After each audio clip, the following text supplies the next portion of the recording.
सोते हुए को नहीं जगाना चाहिए। शास्त्र कहता है कि सोए हुए व्यक्ति को जगाना नहीं चाहिए।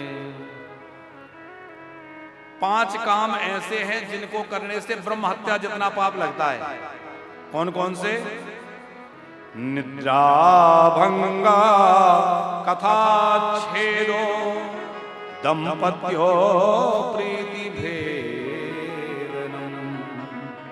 शिशु मात्र विभेदश्च ब्रह्म हत्या स्मृतम। निद्रा भंगा माने सोए हुए को असमय जगाना, ये भी जो है ब्रह्म हत्या जितना बड़ा पाप है। कोई सुखपूर्वक सोया हुआ है, हाँ, किस किस को जगा देना चाहिए? कोई विद्यार्थी सो रहा है, उसको जगाने में दोष नहीं है। कोई राहगीर जा रहा है और वो कहीं थक करके बैठ गया, सो गया, उसको जगाने में दोष नहीं है। गुरुजी अपने शिष्य को जगाएं, माता पिता अपने बच्चे को जगाएं, उसमें दोष नहीं है। लेकिन सामान्यतः सुखपूर्वक शयन के समय में सोए हुए व्यक्ति को जगाना उचित नहीं है। निद्रा भंगा कथा चेदो, कहीं बढ़िया कथा हो रही है उसमें विघ्न करना लोगों की आदत होती है।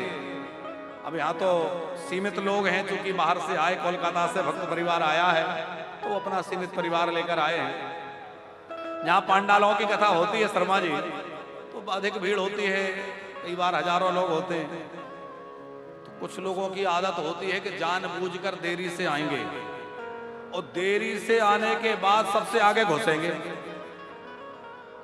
तो आगे घुसने जब आएंगे तो व्यास जी का ध्यान भी भंग होगा और श्रोताओं का ध्यान भी भटकेगा।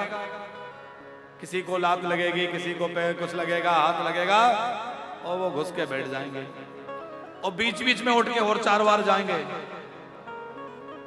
तो इससे क्या होगा? कथा का जो रस है, देखो श्रोता और वक्ताओं का एक तार जुड़ जाता है। अब वो तार टूटना नहीं चाहिए, टूट गया तो वो गड़बड़ हो जाएगा। और ये भी ना सोचें कि जितने लोग बैठे हैं उतने ही कथा सुन रहे हैं। जहां भी कथा होती है वहां अदृश्य रूप से अनेक शक्तियां बैठी रहती हैं। क्योंकि हम लोग सुनते हैं गंगा आदि नदियां आ जाती हैं, पुष्कर आदि सरोवर आ जाते हैं, पुराण वेद, और ये तो भैया वृंदावन है, यहाँ तो देखो प्रत्यक्ष रूप में भले ही जितने लोग बैठे हैं, पर यहाँ तो जाने कितने सिद्ध महापुरुष वृंदावन में अदृश्य रूप से रहते हैं। अब कौन कहाँ बैठा है पता है क्या? हम इधर उधर हुए और कहीं किसी को पैर लग गया, गड़बड़ हो जाएगा। तो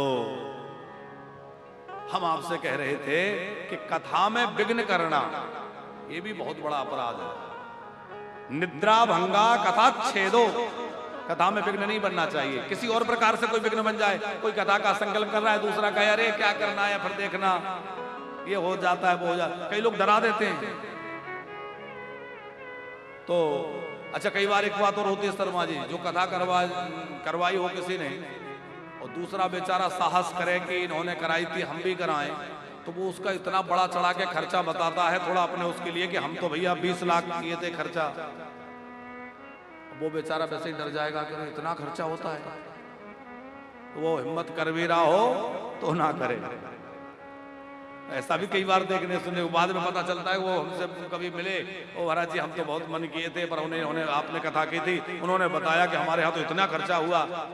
हमें हंसी लगती है कि भैया आप अपनी शान बढ़ाने के चक्कर में बेचारे का हौसला क्यों तोड़ रहे हो?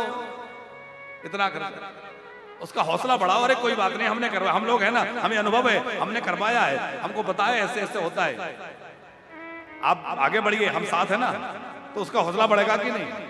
कोई सत्कारी के लिए आगे बढ़ रहा है तो हमें उसकी सहायता करनी चाहिए, उसकी मदद करिए। तो निद्रा भंगा कथा छेदो दंपत्यो प्रीति भेदनम, पति पत्नी में झगड़ा कराना, दंपत्यो प्रीति भेदनम। देवी भागवत का श्लोक है, हम अपनी मर्जी से नहीं कह रहे।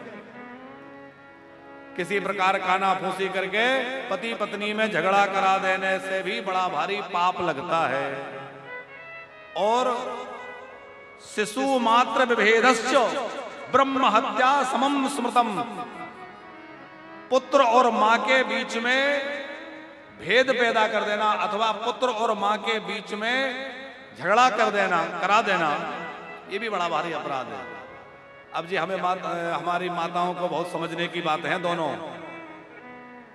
कैसी? बोले दंपतियों की प्रीति माने पति पत्नी की, माने बेटा बहू की। अब माता जी ऐसा नहीं करें कि बेटे को कहें अरे ये ऐसा करती है, ये ऐसा करती है, तो वे बेचारे दोनों में झगड़ा हो जाए है? और पति पत्नी में झगड़ा होगा, उनका घर बिगड़ेगा, तो घर तो हमारा ही खराब हुआ कि नहीं। और बहू को भी ये ना चाहिए कि वो आए तो जैसे ही ऑफिस से लौट के आए और शिकायत शुरू, तुम्हारे माँ की बातें मैं नहीं सुन सकती, तुम्हारे माँ के ताने ही पूरे नहीं खत्म नहीं होते, तुम्हारी माँ की मांगे पूरी नहीं होती, यानी क्या क्या कहना शुरू कर दे। बेचारा वो तो वैसे ही परेशान, ऑफिस से लौट के आया हारा थका और उससे बस माँ की बुराइयां। तो ये अपराध भी है, घर तो टूट ही रहा है, परिवार तो बेकार हो ही रहा है, संस्कार परिवार के बिगड़ ही रहे हैं, लेकिन अपराध और पाप भी लग रहा है। इसलिए शिशु मात्र विभेदस्यो ब्रह्म हत्या समम स्मृतम। भैया इससे बचें, ऐसा ना करें। जिन घरों में प्रेम से परिवार के लोग रहते हैं वहां कितना आनंद रहता है, संयुक्त परिवार रहते हैं, बड़ा आनंद रहता है। और जहां झगड़ा चल रहा है, सब अपने अपने खींचतान में लगे हैं, उन घरों में देखियो वीरानी पसरी है? रहने के लिए घर तो तमाम बड़े बड़े हैं, लेकिन रहने वाला कोई नहीं। दो लोग छोटे छोटे बच्चे, वो स्कूल चले गए, कोई कहीं चला गया, घर खाली पड़ा है। और इतने सारे लोग रहते कितना अच्छा लगता है। तो संयुक्त परिवार हमारे भारत में जब तक रहते थे, अब तो रहते थे ही कहना हो गया, क्योंकि अब तो बिखरने लग गए। कितना आनंद हम लोग अपने बचपन की याद करते हैं, तो वो समय कितना बढ़िया कि जहाँ पूरा परिवार संयुक्त रहता था और इतने सारे लोग जब साथ में बैठते, साथ में खाते, साथ में बातचीत होती, तो कितना आनंद